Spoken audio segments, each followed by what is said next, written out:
નમસ્કાર સળા ફરી હું રામભાઈ તમારું સ્વાગત કરું છું. લઈએ કપાસ કોટન અને કોટન વાયદાની માહિતી. તે પહેલા જે ખેડૂત મિત્રો નવા હોય છે એને સબસ્ક્રાઇબ અવશ્ય કરે.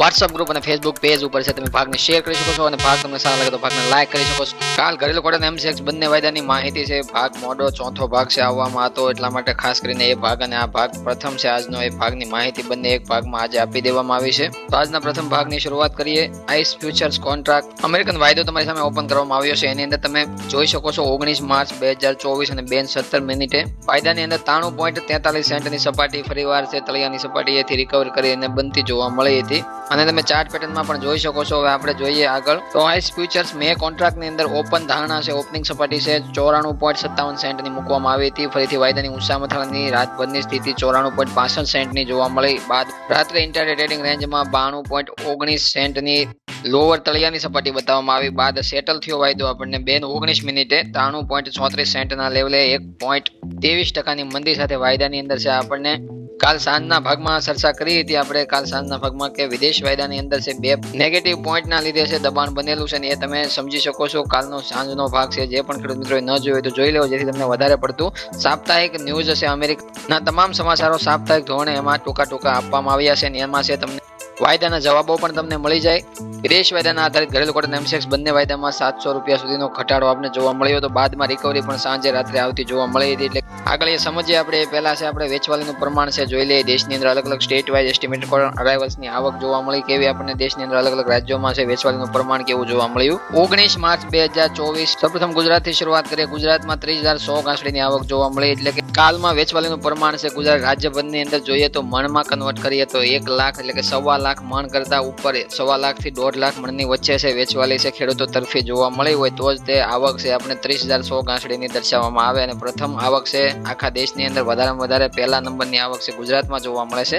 બીજા નંબરની આવક છે મહારાષ્ટ્રમાં જોવા મળે છે 28,800 ગાંસડીની આવક એ બીજા સ્થાને મહારાષ્ટ્ર જોવા મળે છે. મધ્યપ્રદેશ 5,100 ગાંસડીની આવક દર્શાવે છે. કર્ણાટકમાંથી 3,000 ગાંસડીની આવક જોવા મળે છે. તેલંગાણામાં 3,000 ગાંસડીની આવક જોવા મળી હતી. આંધ્રપ્રદેશમાં 2,500 ગાંસડીની આવક જોવા મળે છે. તામિલનાડુમાં 500 ગાંસડીની આવક જોવા મળે છે. ઓડિશાની અંદર 400 ગાંસડીની આવક જોવા મળે છે. નોર્થ ઝોનમાં પંજાબ, હરિયાણા, રાજસ્થાન લાઇનમાં છે 9,400 ગાંસડીની આવક એ થોડી એમાં પણ આવક વધી રહી છે. એકંદરે જોઈએ તો કાલના 19 માર્ચ 2024 સાંજના રિપોર્ટમાં દર્શાવવામાં આવેલી આવકનો કુલ ટોટલ જોઈએ તો 82,800 ગાંસડી છે દેશની અંદર છે 19 માર્ચના રોજ છે સાંજના જોવા મળે છે આવકમાં. અને એ પ્રમાણે જોઈએ તો પ્રથમ સ્થાને ગુજરાત, બીજા સ્થાને મહારાષ્ટ્ર અને પંજાબ, હરિયાણા, રાજસ્થાન લાઇનમાં પણ છે વધીને થોડી આવક જોવા મળી હતી. એના લીધે છે તમામ રાજ્યોમાં છે આપણને આખા દેશની અંદર છે થોડો ઘસારો છે રૂના ભાવમાં એટલે કે રૂની ગાંસડીમાં જોવા મળ્યો. એ આગળ આપણે સમજીએ. જોઈએ તો દેશની અંદર અત્યાર સુધીમાં 2,28,97,800 ગાંસડી બાંધાઈ ચૂકી છે, બાંધવામાં આવી છે. અને દેશ બાદ છે રાજ્યમાં જોઈએ તો ગુજરાતમાં 62,13,200 ગાંસડી અત્યાર સુધીમાં કાચા કપાસની અંદરથી બાંધવામાં આવી છે. હવે જોઈએ વેચવાલી સામે છે રૂના ભાવમાં દબાણ કેવું જોવા મળે છે. સૌપ્રથમ 29 mm ગુજરાત શંકર ગાંસડીની અંદર છે આપણે 300 રૂપિયાનો ઘટાડો જોવા મળ્યો હતો. આગલા દિવસે જે આપણે 61,400 રૂપિયા ગાંસડી પહોંચતી જોવા મળી હતી એમાંથી ઘટી અને 61,100-200 રૂપિયા ગાંસડી છે ફરીથી આવતી જોવા મળે છે.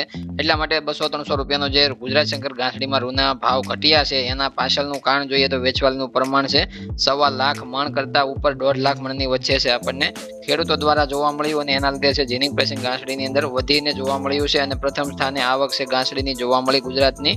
અને વેચવાલીનું પ્રમાણ છે ગુજરાતની અંદર વધવાનું કારણ બીજું પણ અત્યારે દર્શાવવામાં આવે છે કે અત્યારે જે વતન વાપસીના કારણે મજૂરોને નાણાં ચૂકવવા માટે ખેડૂતોની વેચવાલી થતી હોય છે. અને એ પ્રમાણે છે અલગ અલગ હોળીના પર્વની આજુબાજુ છે આ વેચવાલી જોવા મળતી હોય છે, કારણ કે એ સમયે છે કદાચ મજૂર છે વતન વાપસી કરતા હોય છે અને જે ઊભા કપાસનું કામ પણ બિન પિયત અથવા પિયત કપાસની અંદર છે પૂરું થયું હોય એવું હાલ છે અત્યાર સુધીના સમયગાળામાં છે બની શકતું હોય છે. જો કે ખેડૂતો દ્વારા અલગ અલગ જાણકારીઓ, અલગ અલગ માહિતીઓ આપવામાં આવે છે. નાણાં ભીડના લીધે પણ વેચવાલી થોડી બનતી હોય છે, પ્રસંગોના લીધે પણ થોડી વેચવાલી થતી હોય છે. પણ એકંદરે વેચવાલી અત્યારે થાય છે તો ઊંચા ભાવે એટલે કે ભાવ સારા મેળવીને ખેડૂતો વેચવાલી કરી રહ્યા છે. અને હોળી આવતા છે ભાવની અંદર કોઈ ફારફેર કે મોટા ભાવ વધી જશે, મોટા જમ્પ આવી જશે, તેજી આવી જશે એવું કાંઈ નહીં થાય. એટલે હોળી સુધીમાં તમે કોઈ પણ વેચવાલી કરતા હો તો આ ભાવનું માળખું અત્યારે જે ભાવ જોવા મળે છે એવી રીતના બજાર છે આપણે 5-10 રૂપિયા વધીને 5-10 રૂપિયા ઘટીને એવું જોવા મળતું રહેશે. એટલે ખોટા હોળી આવશે તો આમ થશે ને હોળી બાદ આમ થશે ને તેમ થશે ને આવા બધા જે તમારી સામે મોટા નિશાંતોના જે ટાઈમ છે ભાગ આવતા હોય તો એમાં ખાસ કરીને ધ્યાનપૂર્વક છે માહિતી લઈ અને ફરીથી છે ડિસિઝન તમારે પોતાનું લેવાનું રહેશે.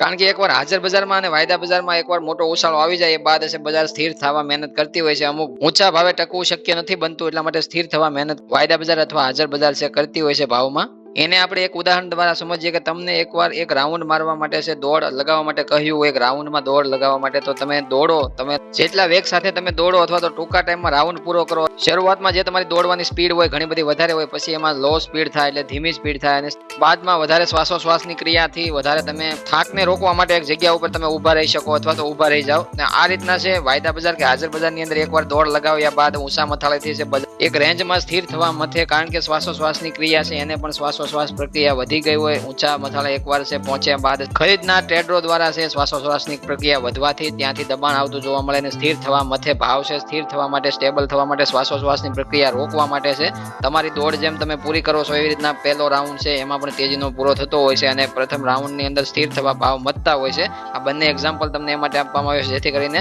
સામાન્યથી સામાન્ય વિચારો વાળો ખેડૂત મિત્ર પણ છે સમજી શકે. એટલે વેચવાલી આજ વધારે છે તો કાલ ઘટી પણ શકે છે. હવે આપણે આગળ જોઈએ મધ્યપ્રદેશ એમપી લાઈનમાં 28 mm માં જોઈએ તો એમાં આપણને ભાવ છે મહારાષ્ટ્ર લાઈનમાં છે 59,000 થી 59,700 રૂપિયાના જોવા મળે છે. એમાં પણ 300 રૂપિયાનો એક ગાંસડીએ ઘટાડો જોવા મળ્યો છે. આગળ 60,000ની ગાંસડીએ પહોંચતા ભાવ જોવા મળ્યા હતા. પંજાબ, હરિયાણા, રાજસ્થાન લાઈનમાં પણ થોડી વેચવાલીનું પ્રમાણ વધેલું છે. આપણે રિપોર્ટ આગળ સમજ્યું એમાં 27 mm ભાવની અંદર 57,000 થી 57,400 રૂપિયાના ભાવ જોવા મળે છે. એમાં પણ એક ગાંસડીએ મામૂલી 200 રૂપિયાનો ઘટાડો જોવા મળ્યો હતો 19 માર્ચના રોજ. 31 mm મધ્યપ્રદેશ મહારાષ્ટ્ર એમપી લાઈનમાં જોઈએ તો ભાવ છે 200 રૂપિયા ઘટી અને 63,000 થી 63,500 રૂપિયાના જોવા મળે છે, જે 700 રૂપિયા સુધી આપણને જોવા મળતા હતા કાલમાં. એટલે જોઈએ તો 32 mm કરતા નીચા ગ્રેડમાં તમામ રાજ્યોમાં છે 100 રૂપિયાથી લઈને 300 રૂપિયા સુધીનો એક ગાંસડીએ ઘટાડો જોવા મળ્યો, અને વેચવાલીનું પ્રમાણ અમુક રાજ્યોમાં વધીને જોવા મળ્યું, એમાં વધારે ઘટાડો જોવા મળ્યો, અમુક રાજ્યોમાં ઓછું જોવા મળ્યું, એમાં ઓછો ઘટાડો જોવા મળ્યો. એકંદરે વિદેશ વેચાણમાં પણ 30% છે અસર થતો હોય છે, અને 70% સ્થાનિક અસરથી રૂના ભાવમાં દબાણ જોવા મળતું હતું. 34 mm મધ્યપ્રદેશ એમપી લાઈનમાં જોઈએ તો ભાવ 80,000 એક ગાંસડીના જોવા મળતા હતા, અને 35 mm ની અંદર છે 81,000 થી 81,500 ના જોવા મળતા હતા. એક ગાંસડીની અંદર કોઈ વધારો નથી ઘટાડો નથી. કર્ણાટક, તેલંગાણા લાઈનમાં 34 mm ભાવની અંદર 81,000 થી 81,500 રૂપિયાના ભાવ જોવા મળે છે, અને 35 mm ની અંદર 83,000 ના ભાવ છે એક ગાંસડીના જોવા મળે છે. એમાં પણ ગાંસડી સ્ટેબલ છે, કોઈ ઘટાડો નથી, કોઈ વધારો નથી. હવે નજર ફેરવીએ ઘરેલું કોટન MCX બંને વાયદા ઉપર. ઘરેલું મે કોન્ટ્રાક્ટ ઉપર છે વાયદાની બંધ સપાટી થતા રિકવરી થતી જોવા મળી. ઓપનિંગ સપાટી છે કાલે 63,200 રૂપિયાની જોવા મળી હતી. તળિયાની સપાટી 62,700 રૂપિયાની બતાવવામાં આવી હતી. ઊંચા મથલા 63,200 રૂપિયા ઇન્ટરડે ટ્રેડિંગ રેન્જમાં જોવા મળ્યા હતા. વાયદો આગલા દિવસે કે 62,900 રૂપિયાના ભાવે બંધ થયો હતો. 62,800 રૂપિયાના ભાવે છે વાયદો 9 વાગે બંધ થતા 100 રૂપિયાનો મામૂલી ઘટાડો જોવા મળ્યો છે. રિકવર થતા 0.16% મામૂલી મંદી જોવા મળી હતી, કારણ કે 62,700 થી વાયદો રિકવર થઈને 62,800 આવતો જોવા મળ્યો, અને વાયદામાં દબાણ છે વિદેશ વાયદાના આધારિત જોવા મળ્યું હતું. હવે જોઈએ ઘરેલું માર્ચ વાયદાની અંદર છે આપણે 61,140 રૂપિયા ઓપનિંગ સપાટી જોવા મળી હતી. તળિયાની સપાટી તમે લોઅર સાઇડ છે 60,720 રૂપિયાની બતાવવામાં આવી હતી, અને ઇન્ટરડે ટ્રેડિંગ રેન્જમાં ઊંચા મથાળા 61,200 રૂપિયાના ભાવ જોવા મળ્યા હતા. વાયદો આગલા દિવસે 60,880 રૂપિયાની સપાટીએ બંધ થયો હતો. વાયદાની અંદર લોઅર સાઇડ 60,720 રૂપિયાથી ફરીવાર રિકવરી કરીને વાયદો છે આપણે 60,900 બંધ થતો 9 વાગે જોવા મળે, અને 20 રૂપિયા પ્લસમાં 0.03% મામૂલી મજબૂતી સાથે છે વાયદો ઘરેલું કોટન માર્ચ વાયદો છે આપણને ફરીવાર રિકવર થતો જોવા મળ્યો હતો. જોઈએ તો શરૂઆતમાં ત્રણેય વાયદાની અંદર કાલ સપાટી ઘણી બધી ઘટેલી જોવા મળતી હતી. બાદમાં ત્રણેય વાયદા છે રિકવર થાય ધીમા ધીમા છે ગ્રોથ ઉપર આવી અને ફરીવાર બંધ થતા છે સપાટી સારી જોવા મળે છે, અને વધારે પડતો ઘટાડો જોવા નથી મળતો, કારણ કે વિદેશ વાયદામાં પણ 2-2.5%ની મંદી જોવા મળતી હતી. બાદમાં રિકવર થઈને વાયદો 1-1.5%ની મામૂલી મંદી સાથે બંધ થતા જોવા મળ્યો. એવી રીતના ઘરેલું બંને વાયદા છે આપણને રિકવર થતા જોવા મળ્યા છે. થોડો અસર છે કપાસના ભાવ પર આજે પડી શકે છે. 15 થી 20 રૂપિયાનું દબાણ તમને એક મને જોવા મળી શકે છે. હવે હું રામભાઈ નવી ભાવની યાદી લઈને તમને મળું નવા ભાગની અંદર, ભાગ 2 ની અંદર. જય જવાન, જય કિસાન, જય ભારત, જય ઠાકર.